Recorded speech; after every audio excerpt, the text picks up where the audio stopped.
ನಮಸ್ಕಾರ. ಮನೆ ಗೃಹಿಣಿ ಚಾನಲ್ಗೆ ಪ್ರೀತಿ ವೀಕ್ಷಕರಿಗೆಲ್ಲ ಆತ್ಮೀಯವಾದ ಸ್ವಾಗತ.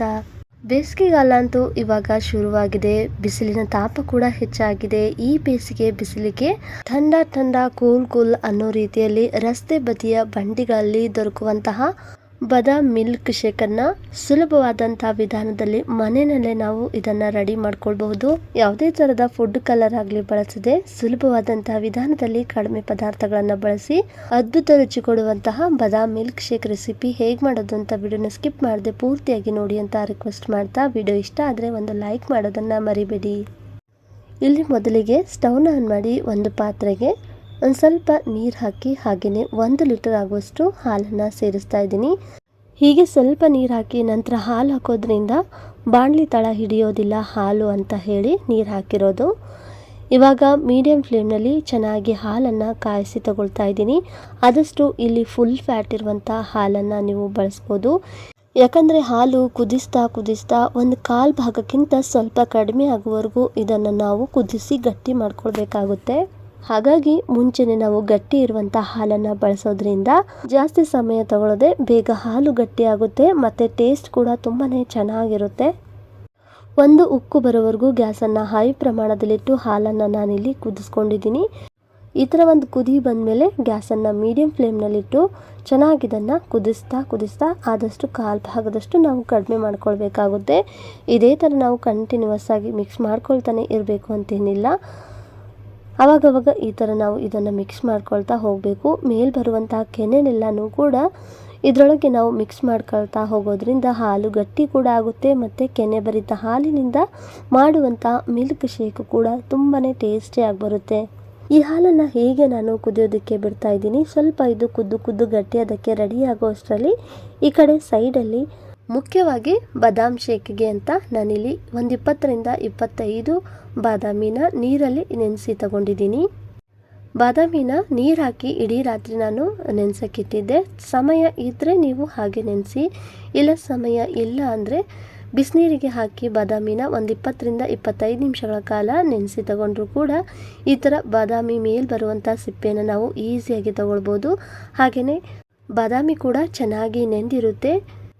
ಹೀಗೆ ಎಲ್ಲ ಬಾದಾಮಿ ಮೇಲೆ ಬರುವಂಥ ಸಿಪ್ಪೆಯನ್ನು ಸುಲಿದು ನಂತರ ಇದನ್ನು ಮಿಕ್ಸರ್ ಜಾರಿಗೆ ಹಾಕಿ ಇದನ್ನು ಫೈನ್ ಪೇಸ್ಟಾಗಿ ನಾವು ಗ್ರೈಂಡ್ ಮಾಡ್ಕೊಂಡು ತಗೊಳ್ಬೇಕಾಗುತ್ತೆ.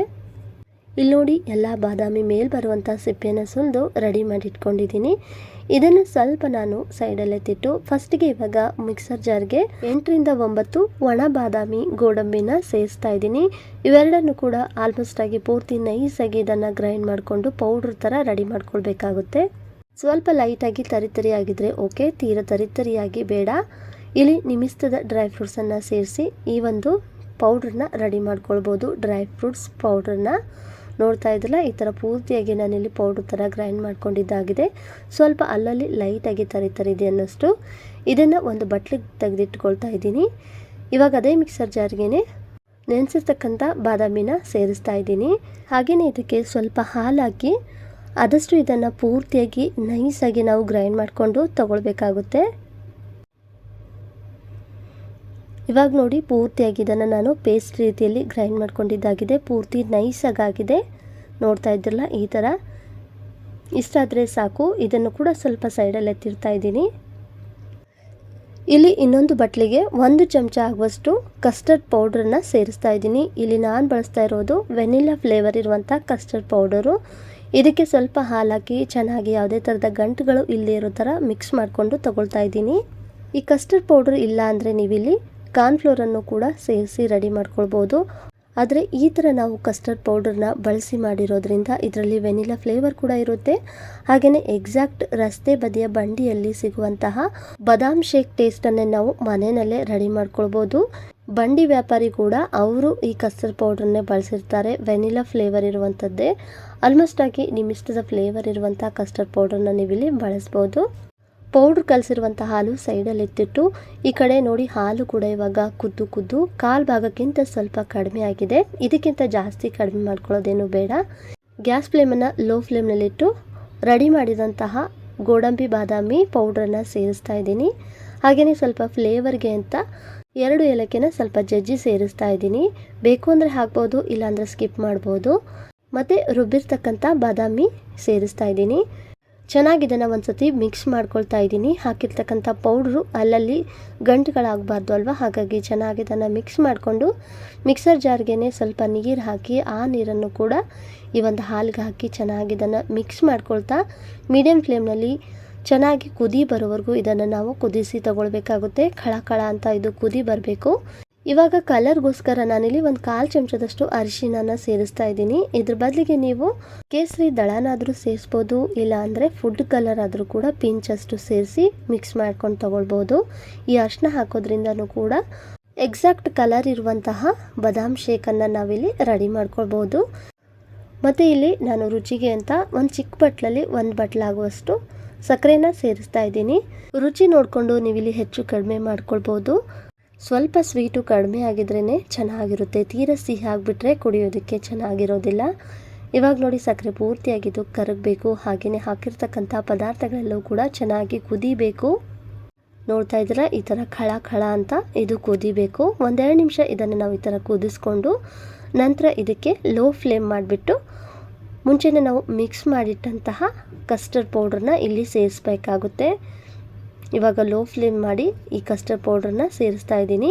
ಒಂದು ಕೈಯಿಂದ ನಾವು ಕಸ್ಟರ್ಡ್ ಪೌಡರ್ನ ಹಾಕ್ತಾ ಇನ್ನೊಂದು ಕೈಯಿಂದ ಇದನ್ನು ಮಿಕ್ಸ್ ಮಾಡ್ಕೊಳ್ತಾ ಹೋಗಬೇಕು.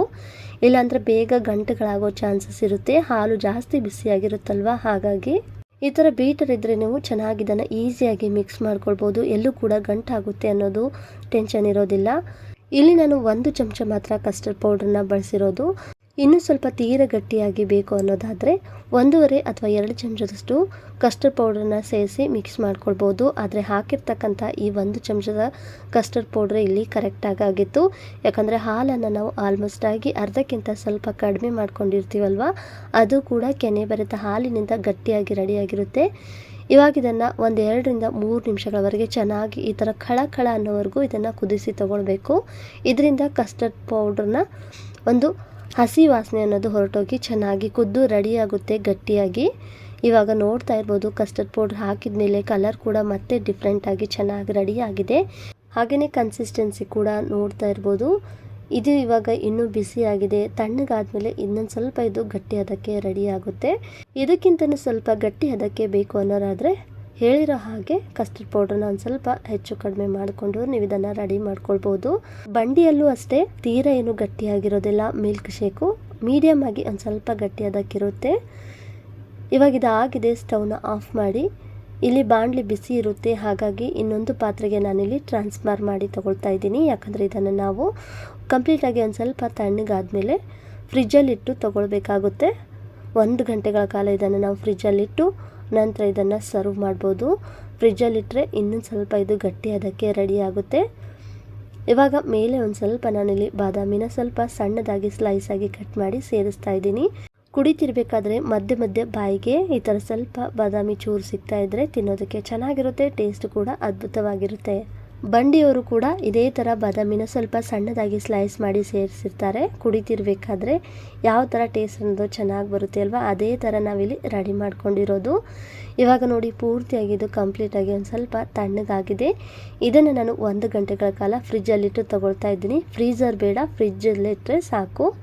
ಆಲ್ಮೋಸ್ಟ್ ಆಗಿ 1-1.25 ಗಂಟೆ ಮೇಲೆ ನಾನು ಇದನ್ನು ಓಪನ್ ಮಾಡ್ತಾ ಇದ್ದೀನಿ. ನೋಡ್ತಾ ಇದ್ದೀರಲ್ಲ, ಇದು ಫ್ರಿಜ್ಜಲ್ಲಿಟ್ಟು ತೆಗೆದ ತಕ್ಷಣ ಮತ್ತೆ ಇದು ಯಾವ ಥರ ಸ್ವಲ್ಪ ಗಟ್ಟಿ ಅದಕ್ಕೆ ರೆಡಿಯಾಗಿದೆ ಅಂತ. ಕನ್ಸಿಸ್ಟೆನ್ಸಿ ಕೂಡ ನೋಡಿ ಇವಾಗ ಪರ್ಫೆಕ್ಟ್ ಆಗಿದೆ. ಹಾಗೆಯೇ ಪ್ರೋಟೀನ್ ವಿಟಾಮಿನ್ಸಿಂದ ತುಂಬಿರ್ತಕ್ಕಂಥ ಈ ಬಾದಾಮ್ ಶೇಕನ್ನು ಮಕ್ಕಳು ಕೂಡ ಇಷ್ಟಪಟ್ಟು ಕುಡಿತಾರೆ. ಈ ರೀತಿ ನೀವು ಒಮ್ಮೆ ಮನೆಯಲ್ಲಿ ಮಾಡಿದ್ರೆ ಖಂಡಿತ ಇದನ್ನು ನೀವು ಮತ್ತೆ ಟ್ರೈ ಮಾಡ್ತೀರಾ. ಬೇಸಿಗೆ ಕಾಲ ಯಾಕೆ, ನಿಮ್ಮ ಇಷ್ಟ ಬಂದಾಗ ಇದನ್ನು ನೀವು ರೆಡಿ ಮಾಡಿಕೊಂಡು ಕುಡಿಬಹುದು. ಸಖತ್ತಾಗಿರುತ್ತೆ ಟೇಸ್ಟ್ ಮಾತ್ರ. ಹೀಗೆ ಮಾಡಿಕೊಟ್ರೆ ನಿಮ್ಮ ಮನೆ ಮಂದಿಯೆಲ್ಲ ಕೂಡ ನಿಮ್ಮ ಫ್ಯಾನ್ ಆಗಿ ಹೋಗ್ತಾರೆ, ಇಷ್ಟಪಟ್ಟು ಇದನ್ನು ಕುಡಿತಾರೆ. ಅದ್ಭುತ ರುಚಿಯುಳ್ಳಂತಹ ಬಾದಾಮ್ ಶೇಕು.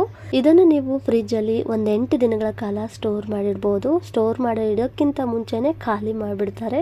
ಇಲ್ಲಿ ನಾನು ತಗೊಂಡಿರುವಂಥ 1 ಲೀಟರ್ ಹಾಲಲ್ಲಿ ಸ್ವಲ್ಪ ದೊಡ್ಡದಾಗಿರುವಂತಹ ಗ್ಲಾಸಲ್ಲಿ 1.5 ಗ್ಲಾಸ್ ಆಗುವಷ್ಟು ಈ ಒಂದು ಬಾದಾಮ್ ಶೇಕ್ ರೆಡಿಯಾಗಿತ್ತು.